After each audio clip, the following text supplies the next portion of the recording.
The press room at the UN pulsed with anticipation. Netanyahu stood behind the podium, voice steady, eyes like steel. Cameras clicked. Reporters leaned forward. And then the words came, sharp and cold. The Rafah border will remain closed. No exceptions.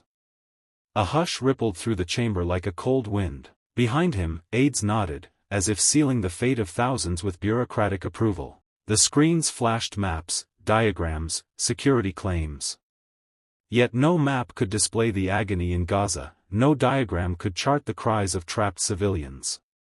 In a quiet corner of the room, Captain Ibrahim Traoré sat motionless, arms crossed, his military uniform catching a glint of light. The flag of Burkina Faso hung behind him, its bold red and green standing defiantly against the polished blues of diplomacy. Netanyahu's voice grew louder. We will not be dictated by threats or theatrics. Rafah stays shut for the safety of Israel. But just as he turned to leave, just as the camera started to pan away, Traoré stood. He didn't need a microphone. He didn't even need a script. His voice cut across the silence like thunder slicing a clear sky. Stop playing games. Open the gate. The room froze. Netanyahu turned back, stunned for a moment. Traoré took 2 steps forward, slow and firm. Do you think the world can't see through your excuses? He said. You speak of security, but Gaza is burning. You speak of sovereignty, but you bomb civilians. You speak of peace, but you build walls around the hungry. Cameras swiveled. Journalists dropped their pens. For the first time that day, Netanyahu didn't have an answer ready. Traoré continued, eyes locked. You can shut down a border, but you can't shut out truth. Not anymore. In the hallways of global power, a tremor had begun. Not just between 2 leaders, but between 2 worlds. One still clinging to control through fear. The other, rising with the fire of justice.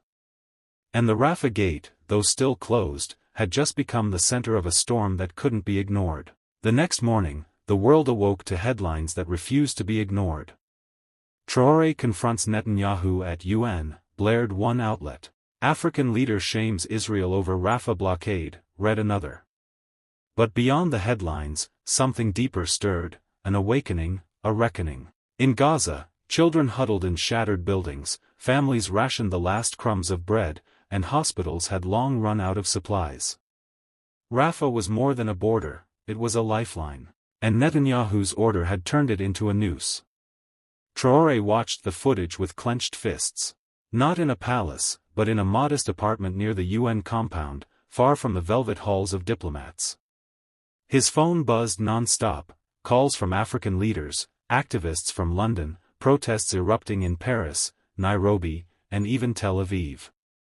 One message stood out. A young Palestinian medic had written, "We heard you, Captain. Gaza heard you. You spoke when no one else did." That was the moment Traoré decided silence was no longer an option, not in corridors of diplomacy, nor in the face of manufactured cruelty. He called an emergency press briefing, not to ask, but to demand. When he entered the chamber, there was no need for fanfare. His presence was declaration enough. Israel says Rafah is about security, he began, his voice measured, his words razor-sharp. But we've seen what they fear. It's not Hamas rockets. It's not tunnels. It's not even resistance fighters. What they fear is compassion. What they fear is accountability. He held up an image. A child, eyes hollow, wrapped in a blood-stained cloth. The room went silent. "Tell me," Traoré said, "is this your version of peace?" Gasps. Journalists looked down. Some wept quietly. Traoré leaned forward. If Rafah stays shut, then every leader who remains silent is complicit. Every diplomat who shakes Netanyahu's hand is shaking hands with a murderer. It was a line that would ignite the world. Some called it political suicide.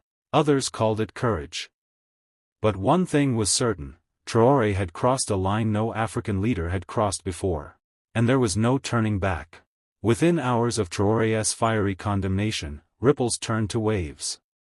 The video of his press briefing stormed every social media platform, clipped, subtitled, shared by millions. African youth called him a lion. Palestinian children whispered his name in refugee tents. And in Washington and Brussels, his words triggered quiet panic in marble corridors. Netanyahu, cornered and furious, held his own press conference just hours later. His eyes cold, his tone sharper than ever. Captain Traoré speaks of compassion, he sneered. But let us speak of facts. Rafah is a security risk. We will not be lectured by a soldier-turned-president from a land struggling with its own insurgents. Traoré's reply came not through official channels, but through action. He walked straight into the Security Council, bypassing the usual line of ambassadors and aides. No speech in hand. No translator, just purpose. I came here to say what your dossiers won't, he began. Israel is not defending itself. It is punishing the vulnerable. And if you need proof, look at the silence in this very room. He turned to the U.S. ambassador. You vetoed every ceasefire. Why? He turned to the UK delegate. Your silence is louder than Netanyahu's bombs. Then he looked directly at the Israeli envoy. You said Rafah is dangerous. I agree, but not because of Hamas. Because of what you've made it, an open-air prison, a place where the living envy the dead. The room froze again. The Israeli delegate shuffled in his seat but said nothing. And then, the unexpected. An elderly South African representative, one who had barely spoken in years, stood. In apartheid South Africa, we called men like you terrorists, he said to Traoré. But you remind me of Mandela, and we were wrong then. Perhaps, we're wrong again now. The chamber trembled. Traoré bowed his head slightly, not in humility, but in solemn acknowledgement of history repeating itself. Outside, protests swelled. Placards read, "Open Rafah now," and, "Traoré speaks, the world listens." But Netanyahu was unmoved. He had already approved the next airstrike, and Traoré knew, words alone would no longer be enough. The night sky over Rafah lit up again. Red streaks tore through the darkness like angry wounds. The bombs fell, and with them, silence returned, not the quiet of peace, but the hush of despair. Children screamed.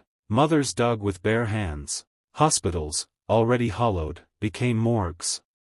And still, the world argued over words. In a secure conference room in Ouagadougou, Traoré met with his cabinet, generals, and one surprise guest, a Palestinian doctor, flown in under protection. Her face, lined with exhaustion, held a strength few men in suits could muster. They're targeting ambulances now, she whispered. We're burying people before the dust settles. Traoré's jaw tensed. He didn't blink. You bomb, he muttered to no one in particular, and we build. He looked around the room.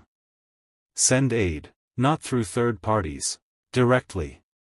Food, medicine, engineers, water purifiers. Charter civilian convoys. Let the world see who rebuilds while they destroy. But the Israeli airspace, one advisor began. We'll find another route. Every door they shut, we break a window open. A map was unfurled. Routes from Egypt, Jordan, Libya. Some illegal. All dangerous. It's time Africa stops waiting for permission to do good, he said.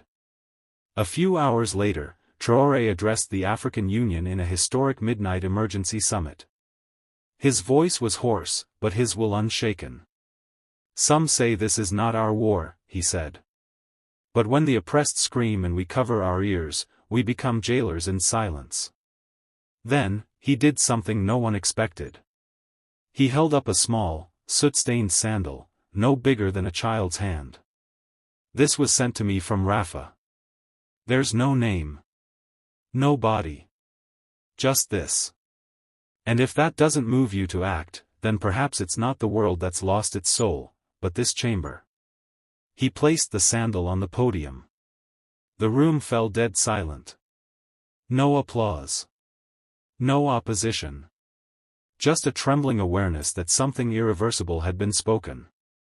Traoré didn't ask for votes. He didn't need permission. He turned, walked out, and boarded a plane, destination, Cairo. The convoy would move with or without anyone else. And Netanyahu, was watching. The sun hadn't yet risen over Cairo when the convoy rolled out. 30 armored trucks. No weapons. Just crates marked with red crescents, stacked high with medical supplies, rice, clean water, and field shelters. Engineers rode in silence beside doctors, most of them African, Burkinabe, Sudanese, Senegalese. At the front of the line, a single vehicle draped in the flags of Burkina Faso and Palestine. Inside it, sat Traoré. Israeli drones buzzed overhead, tracking every move. Cairo had warned him, loudly. This could be interpreted as a provocation, Egyptian officials said. You'll be blamed for any escalation. Traoré's answer was blunt, let them interpret it how they want. The dead children don't need diplomacy. They need the living to move. At the Rafah border, chaos reigned. Aid trucks from Western NGOs had been backed up for days. Bureaucracy, excuses, politics. The air reeked of fuel, dust, and tension. But as Traoré's convoy approached, cameras swiveled. Soldiers leaned forward. The people waiting behind barbed wire stood up. Some wept. Others simply stared. No one had ever seen a sitting African head of state lead an aid convoy himself, especially not into an active war zone. Israeli command was alerted. Netanyahu, watching via satellite, barked orders. Block the crossing. Do not let them in. But something strange happened. The Egyptian soldiers at the gate didn't move. They looked at Traoré, then at each other. The youngest of them, barely 20, dropped his rifle and saluted. And like a rusted machine coughing back to life, the Rafah gates slowly creaked open. A UN official whispered into his mic, "We have a breach, no, we have a passage." Traoré didn't smile. He nodded once. Keep moving. The trucks crossed. Behind them, thousands began to cheer. Not for a leader. Not for a country. But for something long buried and suddenly reborn, hope. It spread like wildfire. Across social media. Across newsrooms. Across borders. #Traoré convoy trended worldwide. Netanyahu saw it all. His silence, for the first time, wasn't strategy, it was disbelief. Because while he dropped bombs to make a point, Traoré was rewriting the narrative with every mile. And the world had just chosen a side. Inside Gaza, devastation clung to every corner. Buildings lay split in half.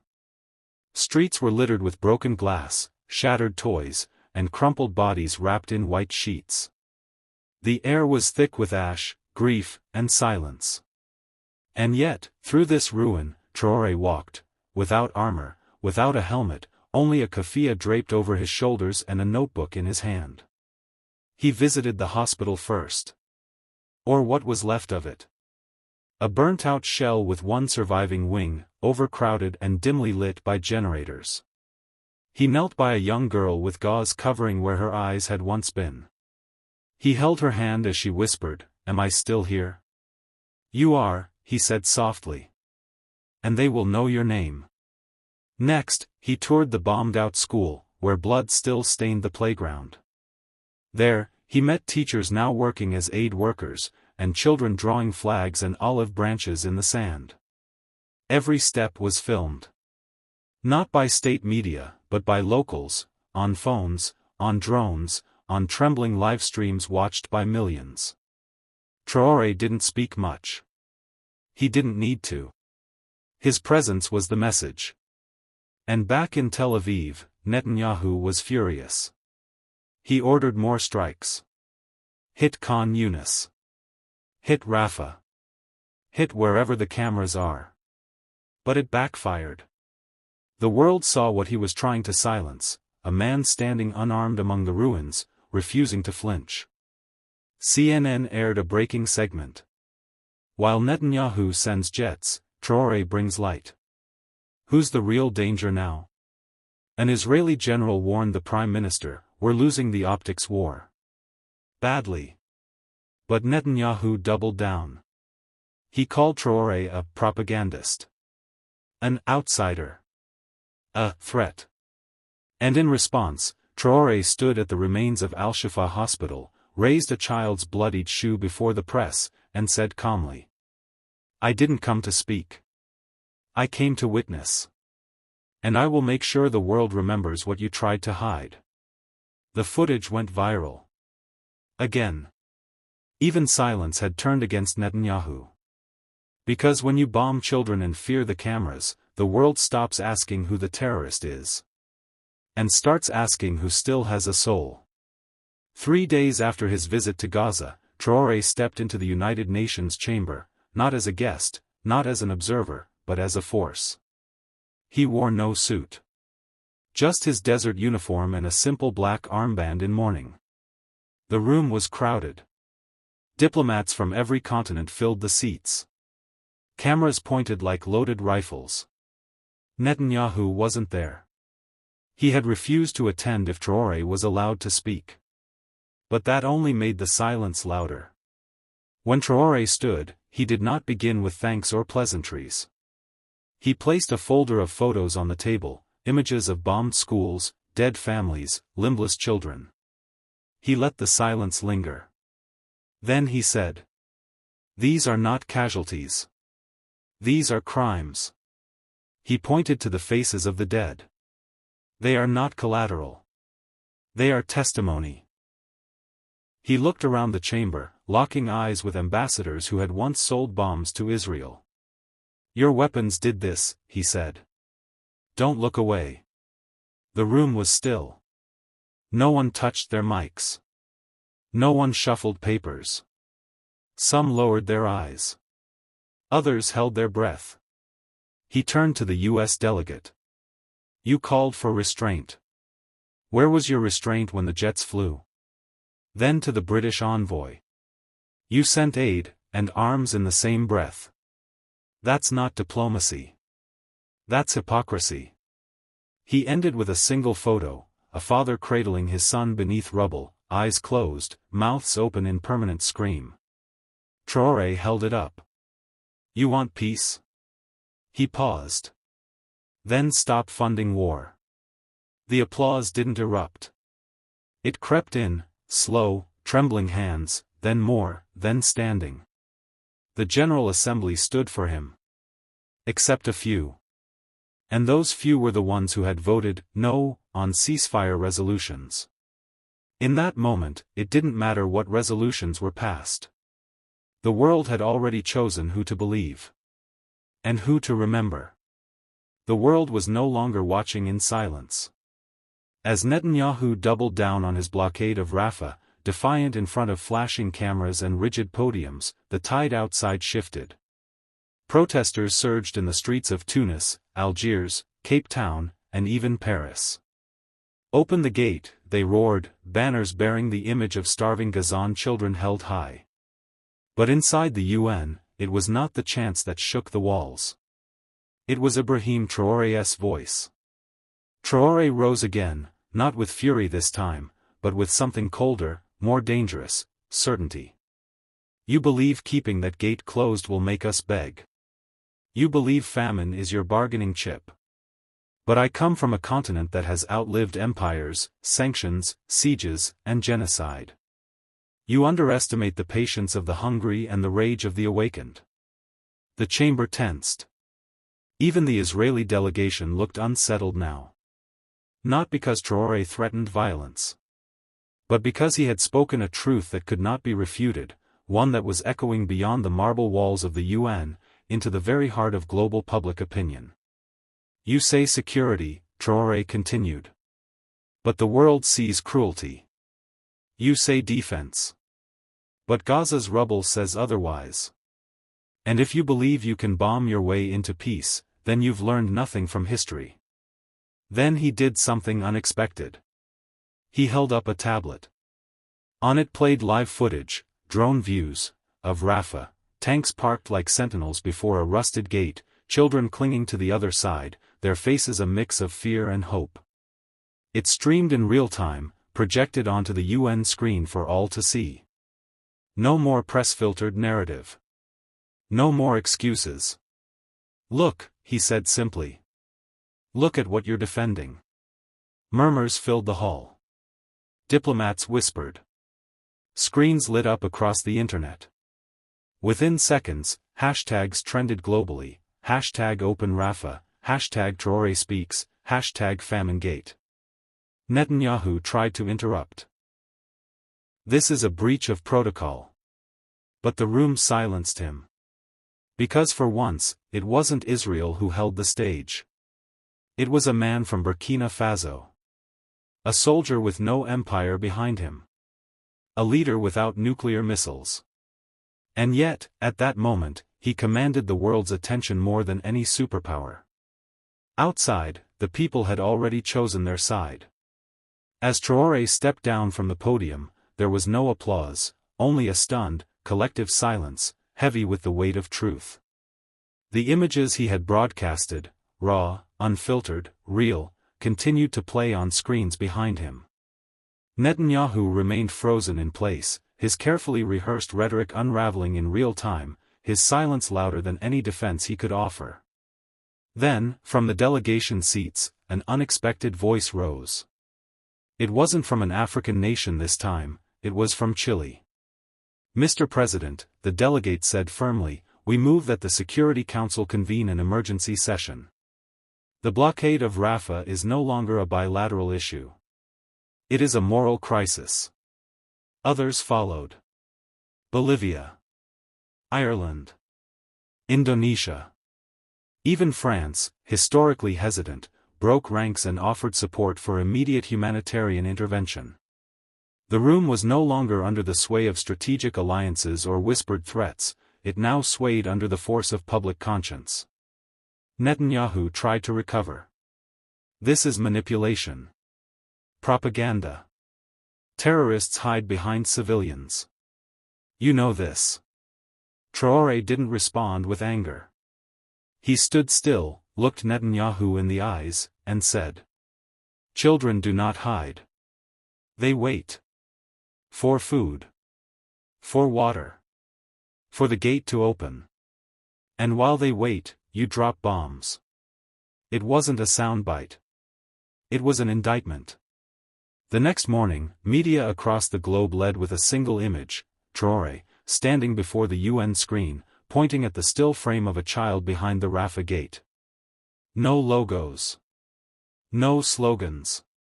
Just his outstretched arm and the face of a child staring back at the world. Editorials called it the turning point. Think tanks in Washington scrambled to revise position papers. European foreign ministries began distancing themselves from Netanyahu's blockade policy. Public opinion shifted, not gradually, but like a dam breaking. In Burkina Faso, the people erupted in celebration. Not because their leader had humiliated a powerful prime minister, but because he had spoken for those no one else would. Radio stations played his speech on loop. Street artists began painting murals of the child behind the gate. And across the continent, a message spread. If they won't open the gate, we'll break it down. By the end of the week, relief convoys began moving toward Rafah, escorted by African peacekeepers. Unauthorized, unsanctioned, but not unwelcome.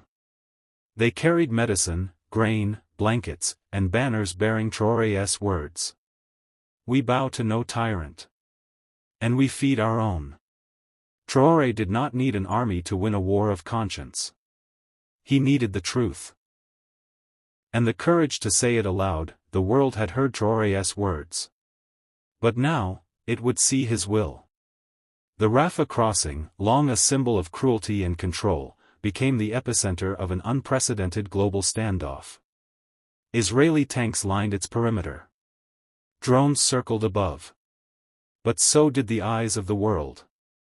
Cameras from Al Jazeera, CNN, African Union News, and even independent journalists live-streamed every second. And then, the unimaginable happened. A convoy of African trucks, old, armored only by determination, arrived at the gate. Led not by soldiers, but by doctors, mothers, and aid workers, waving white flags and holding crates marked with red crosses and crescent moons. Behind them were West African peacekeepers, not to attack, but to shield. Netanyahu's government issued a final warning: turn back. Any unauthorized movement will be considered an act of aggression. But the convoy kept moving. From Ouagadougou to Cape Town, people held their breath. In Paris, protesters gathered in front of the Israeli embassy. In London, students occupied universities demanding action. And in Washington, the White House press secretary dodged questions she couldn't answer. Even Kamala Harris remained silent, perhaps still haunted by Traoré's last exchange. At Rafah, the Israeli tanks powered up. Their cannons locked. Fingers hovered over triggers. And then, they powered down. One by one, the tanks stood down. The first gate creaked open. A single Israeli soldier approached the convoy, not with hostility, but with hesitation. He looked into the eyes of an African medic and whispered, "We're not the same as them. Please, go." Within hours, the first crates of aid were delivered to starving families. Water poured from jerrycans. Medical tents unfolded like hope. Children touched fresh fruit as if it were gold. Old women wept. The ground, long soaked in ash, now felt the pulse of life again. In New York, the UN held an emergency session. Netanyahu did not appear. But Traoré did. He stood before the assembly, not to gloat, not to accuse, but to declare. Peace is not passive. It is action. It is sacrifice. And it is defiance in the face of cruelty. He looked around the chamber, then added, "We are no longer begging for humanity. We are building it." Applause erupted.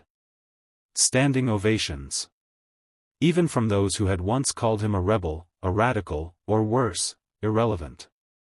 That night, Traoré's speech echoed through embassies, resistance cells, and refugee camps. In Tel Aviv, Netanyahu faced a cabinet divided and a public growing restless. The image of the open Rafah gate had pierced the armor of propaganda. And in Africa, a new chapter began, written not in gold, but in dignity. Traoré had not just opened a gate.